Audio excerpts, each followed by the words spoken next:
Hi friends, welcome to mini blog. చూస్తున్నారు కదా, రాగి జావ అయితే ప్రిపేర్ చేశాను.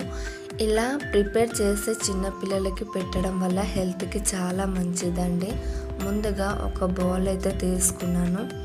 అందులో 2 టేబుల్ స్పూన్ రాగి పౌడర్ అయితే వేసుకోవాలి.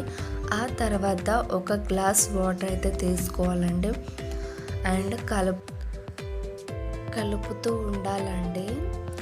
ఒక హాఫ్ అన్ అవర్ అయితే నానబెట్టుకోవాలి. అండ్ స్టవ్ అయితే ఆన్ చేసుకొని బౌల్ పెట్టుకొని ఇలా అయితే కలపాలి. ఆ తర్వాత చిటికెడు సాల్ట్ అయితే వేసుకోవాలండి. చూస్తున్నారు కదా, ఇలా అయితే దగ్గరికి అయితే అవుతుంది. సో ఇలా తయారు చేసుకొని పిల్లలకి పెట్టడం వల్ల హెల్త్కి చాలా మంచిదండి.